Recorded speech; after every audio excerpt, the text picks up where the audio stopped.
Hello dear children, welcome to the class. Now in today's class, we'll be solving one query which we have received from our student. The question is from the past adjustments from the chapter Accounting for Partnership Firm Fundamentals.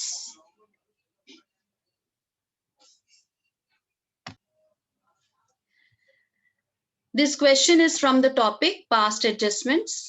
Question is Meeta and Usha are partners in a firm sharing profits in the ratio of 2:3. Their capital accounts as on 1st April 2015 यानी कि opening balances capital account के दिए हुए हैं showed a balance of rupees 1,40,000 and 1,20,000 respectively. मीता और उषा के जो drawings हैं, the drawings of Meeta and Usha during the year they were given as 32,000 and 24,000 respectively. Now both the amounts were withdrawn on 1st January 2016. दोनों partners ने जो drawing की है वो 1st January 2016 को की है. And it was subsequently found that following items had been omitted while preparing the final accounts for the year ended 31st March 2016. Interest on capital is at the rate of 6% per annum. Interest on drawing at the rate of 6% per annum. And Meeta was entitled, Meeta, one of the partner, was entitled to a commission of rupees 8,000 for the whole year. यानी कि हमने जब books of accounts बना लिए, final accounts बना लिए, तो partners को interest on capital at the rate of 6% per annum नहीं दिया, interest on drawing at the rate of 6% per annum नहीं दिया, और कमीशन मीता को 8,000 फॉर द होल ईयर नहीं दी. Now showing your working clearly, pass the rectifying entry in the books of the firm. अब हमने ये सारे जो एडजस्टमेंट्स हैं उनका इफेक्ट देना है और एक सिंगल एंट्री से ये जो हमने गलती कर दी उसको ठीक करना है. So let us see how are we going to do it. So let's solve this problem. Again I'll repeat, this problem is from the book T.S. Garewal 2021 edition. Solution number 63 from the topic past adjustments of the chapter fundamentals. तो इसको solve करने के लिए बेटा पहले हम एक statement बनाएंगे वर्किंग नोट में. Statement showing the required adjustment. ये हमारी वर्किंग नोट में वर्किंग दिखाई जाती है और उसके बाद फिर हम एक सिंगल जर्नल एंट्री से इसका इफेक्ट देते हैं. दो पार्टनर्स हैं मीता और उषा. हमने क्या किया था, interest on capital, interest on drawing और कमीशन दिए बगैर ही प्रॉफिट्स को डिस्ट्रीब्यूट कर दिया था.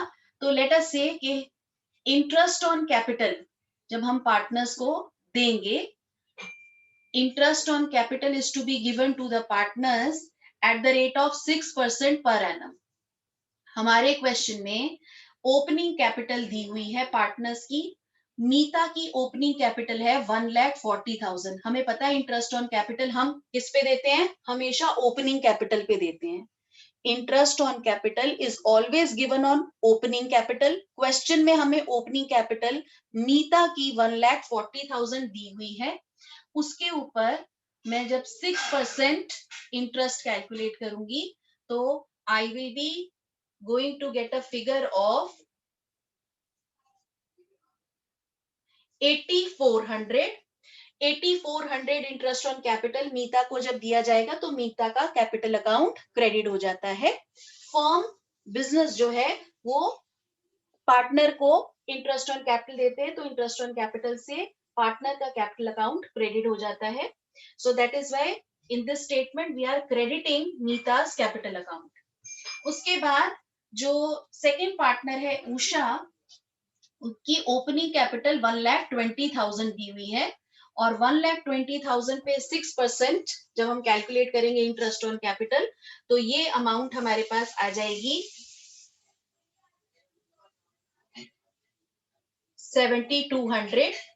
फाइन. सो 7,200 से उषा का कैपिटल अकाउंट क्रेडिट होगा और जो अमाउंट पार्टनर्स के कैपिटल अकाउंट में क्रेडिट होते हैं फर्म्स के profit and loss appropriation account में डेबिट होते हैं।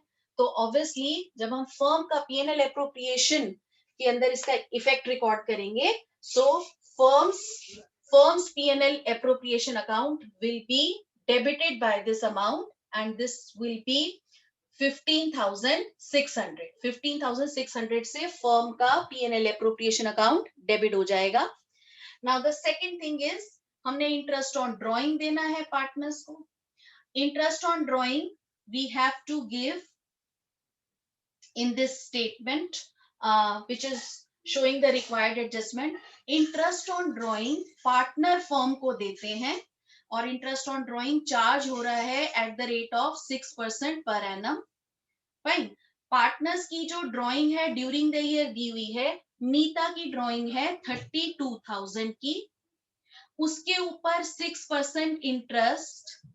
अब कितनी देर का, क्वेश्चन में लिखा है कि दोनों पार्टनर ने ये अमाउंट जो विड्रॉ करी थी 1 जनवरी को विड्रॉ करी थी, तो जनवरी, फरवरी, मार्च 3 मंथ्स के लिए आप इंटरेस्ट ऑन ड्रॉइंग्स हम पार्टनर के ऊपर चार्ज करेंगे और पार्टनर फर्म को इंटरेस्ट ऑन ड्रॉइंग पे करेंगे।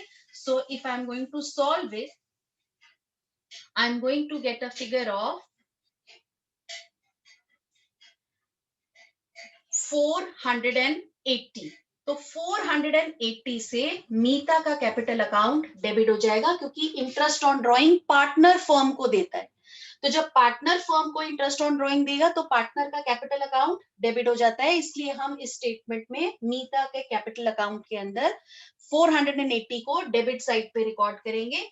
और जो हमारी उषा सेकेंड पार्टनर है, उसकी ड्रॉइंग्स 24,000 गिवन है, ठीक है। सो 24,000 पे 6% इंटरेस्ट चार्ज होगा। अगेन कितनी देर के लिए, 3 मंथ्स के लिए, क्योंकि उषा ने भी 1 जनवरी को ड्राइंग की है। अगर हम इसको सॉल्व करते हैं, so we are going to get 360 as amount of interest on drawing. So 360 Usha के कैपिटल अकाउंट में डेबिट हो जाएंगे। अगेन हमको पता है कि अगर 360 उषा के कैपिटल अकाउंट में डेबिट हुए, 480 नीता के कैपिटल अकाउंट में डेबिट हुए, क्योंकि इन दोनों पार्टनर्स ने इंटरेस्ट ऑन ड्रॉइंग फर्म को दिया है, तो ये अमाउंट फर्म के पास आ जाएगी। तो profit and loss appropriation account में ये दोनों अमाउंट क्रेडिट हो जाएंगी। तो हमारा नेट इफेक्ट क्या आएगा, that firms PNL appropriation account will be credited bye 840 rupees. Now the third thing is to give commission to मीता। जो तीसरी चीज हम भूल गए थे वो थी कि हमने मीता को कमीशन नहीं दी थी। तो ऑब्वियसली अगर मीता को हम कमीशन देंगे तो मीता का कैपिटल अकाउंट क्रेडिट होगा, Meeta will be receiving the commission from the firm, और अमाउंट दे रखी है 8,000 फॉर द होल ईयर। तो मीता का कैपिटल अकाउंट क्रेडिट हो जाएगा। देगा कौन, फर्म देगी, तो फर्म का profit and loss appropriation account debit हो जाएगा by the same amount. As the rule is, nutshell में रूल ये होता है कि जो अमाउंट हम पार्टनर्स के कैपिटल अकाउंट में क्रेडिट कर रहे हैं वो सारी अमाउंट फर्म के पीएनएल एप्रोप्रिएशन में डेबिट होती है, और जो अमाउंट हम पार्टनर्स के कैपिटल अकाउंट में डेबिट कर रहे हैं वो फर्म के पीएनएल एप्रोप्रिएशन में क्रेडिट होती है। Now the net effect is, अगर अब हम फर्म के डेबिट और क्रेडिट को टोटल अप करें, क्रेडिट साइड का फर्म का टोटल 840 आ रहा है, और डेबिट साइड का अगर हम टोटल करें तो डेबिट साइड का total is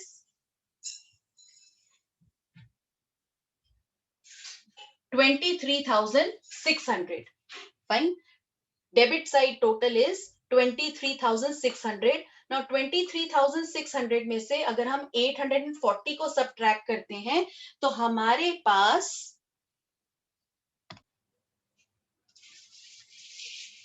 so the difference is 22,760. एक बार दोबारा रिपीट कर रही हूं बेटे, जब हम सारी की सारी एडजस्टमेंट्स दे देते हैं तो हमने क्या करना होता है, फर्म का जो प्रॉफिट एंड लॉस अकाउंट, जो लास्ट कॉलम हम फर्म का बना रहे होते हैं, फर्म के प्रॉफिट एंड लॉस अकाउंट को हम बैलेंस करते हैं।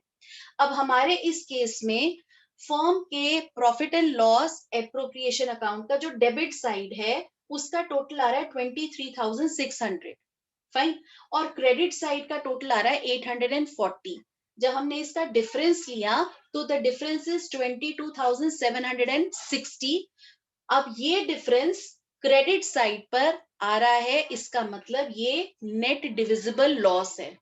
अब ये नेट डिविजिबल लॉस कैसे है, देखिए आप बेटे, फर्म ने जब पार्टनर्स के कैपिटल अकाउंट में इंटरेस्ट ऑन कैपिटल और कमीशन को क्रेडिट करना है, फाइन, और पार्टनर से देखो क्रेडिट ज्यादा करना है, यानी कि 15,600 पार्टनर को देना है और 8,000 पार्टनर को देना है with respect to interest on capital और कमीशन। सो टोटल 23,600 देना है और पार्टनर से लेना सिर्फ 840 है।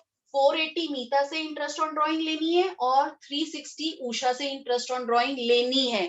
तो मेरा नेट इफेक्ट क्या हुआ भाई, पार्टनरशिप में मेरे को देने वाले जो एप्रोप्रिएशंस हैं वो ज्यादा हैं, पार्टनर से लेने वाला कम है, तो प्रॉफिट में ऑलरेडी डिस्ट्रीब्यूट कर चुकी हूँ, तो इसका नेट रिजल्ट क्या होगा, क्रेडिट साइड पे अगर बेटा बैलेंसिंग फिगर आती है फर्म के पीएनएल एप्रोप्रिएशन अकाउंट की, so that will be net divisible loss. हाँ, अगर यही बैलेंसिंग फिगर यहाँ डेबिट साइड पर आती तो ये नेट डिविजिबल प्रॉफिट होता, और नेट डिविजिबल प्रॉफिट है तो पार्टनर्स के कैपिटल अकाउंट में क्रेडिट होता है। अब यहाँ पे बैलेंसिंग फिगर क्रेडिट साइड पर आ रही है, that is my, and I am going to close this, the total is 23,600 and this net divisible loss is going to be debited in partners capital account in their profit sharing ratio. One thing more, जब ये firm का total debit का और credit का same आ जाता है, इसका मतलब मैंने सारी की सारी रिक्वायर्ड एडजस्टमेंट्स कर दी हैं। अब मैं इस प्रॉफिट को, सॉरी, नेट डिविजिबल लॉस को 22,760 को प्रॉफिट शेयरिंग रेशियो में जब डिस्ट्रीब्यूट करूंगी तो मीता का शेयर है 2/5। The profit sharing ratio in this question is 2:3। Fine, Meeta और उषा में प्रॉफिट शेयरिंग रेशियो इज 2:3, तो मीता का शेयर ऑफ लॉस इज 9,104। जब हम 22,670 का 2/5 निकालेंगे, दैट इज 9,104, तो ये नेट डिविजिबल लॉस से पार्टनर का कैपिटल अकाउंट डेबिट हो जाएगा, और उषा का share of net divisible loss will be 22,000 into 760 into 3/5, and this figure is 13,656. 13,656। अब हमने सारी की सारी एडजस्टमेंट्स दे दी हैं। Now we are going to total up both the sides of the partners capital account, और हम यहाँ पे लिख देते हैं net divisible loss to be distributed between the partners in the ratio of 2:3। ये हमारे particular column में आ जाएगा। Now if we are going to total the debit and credit side of both the partners, so this is debit side total of Neeta's capital account will be 9,584 and credit side total is 16,400. Debit side total of Usha's capital account is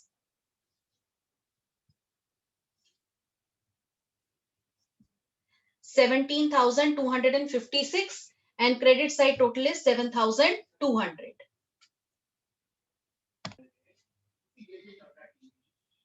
Let me correct myself. There was a small calculation error. Usha की debit side का total 14,016 आ रहा है। अब बेटा same, अब last step रह गया। अभी हम देखेंगे कि फाइनल हमारा क्या इफेक्ट आ रहा है। रिक्वायर्ड एडजस्टमेंट एंट्री पास करने के लिए मुझे मीता के कैपिटल अकाउंट को डेबिट करना चाहिए टोटल से 9,584 और क्रेडिट करना चाहिए 16,400 से। तो बेटा छोटी अमाउंट है 9,584, तो 9,584 डेबिट और क्रेडिट हुई, वो तो कैंसिल आउट हो गई, तो जो नेट इफेक्ट आया वो क्या आया 6816 का। जब मैंने इसका डिफरेंस निकाला नेट इफेक्ट इज 6816। तो रिक्वायर्ड एडजस्टमेंट देने के लिए मुझे मीता के कैपिटल अकाउंट को क्रेडिट करना चाहिए। कितने से क्रेडिट करना चाहिए? 6816 से। उषा के कैपिटल अकाउंट में रिक्वायर्ड एडजस्टमेंट का इफेक्ट देने के लिए 14 उषा के कैपिटल अकाउंट को 14,016 से डेबिट करना चाहिए और 7,200 से क्रेडिट करना चाहिए। तो छोटी अमाउंट हमारी 7,200 है, 7,200 से क्रेडिट और डेबिट हुआ तो 7,200 नील इफेक्ट। अब इफेक्ट देने के लिए, फाइनल इफेक्ट देने के लिए when I calculate the difference it is again 6816। तो नेट इफेक्ट देने के लिए मुझे उषा के कैपिटल अकाउंट को 6816 से डेबिट करना चाहिए। अब देखिए बेटा, जब और दिस इज द साइन कि जब हमारे पास ये एडजस्टमेंट एंट्री में when sum of the debit is equal to sum of the credit, that means we have done the correct calculations. So the last step is that I am going to pass the required adjustment entry as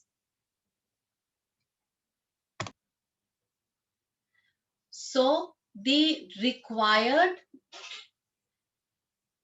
adjustment journal entry to be passed will be Usha's capital account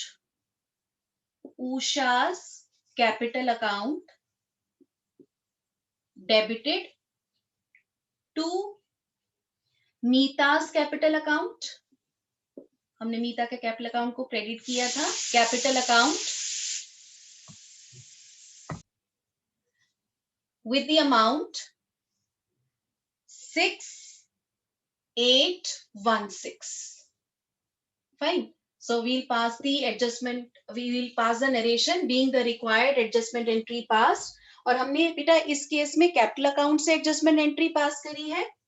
क्यों? क्योंकि हमारे capital accounts इसके अंदर fix नहीं दिए हुए। इसका मतलब है कि obviously capital accounts must be fluctuating, और जब हमारे कैपिटल अकाउंट्स फ्लक्चुएटिंग होते हैं तो हम required adjustment entry capital accounts के थ्रू पास करते हैं। So we'll write the adjustment being the required adjustment entry passed. I hope the solution of this problem is clear to everyone. Hope all of you have enjoyed the session today and understood how to pass the adjustment entries.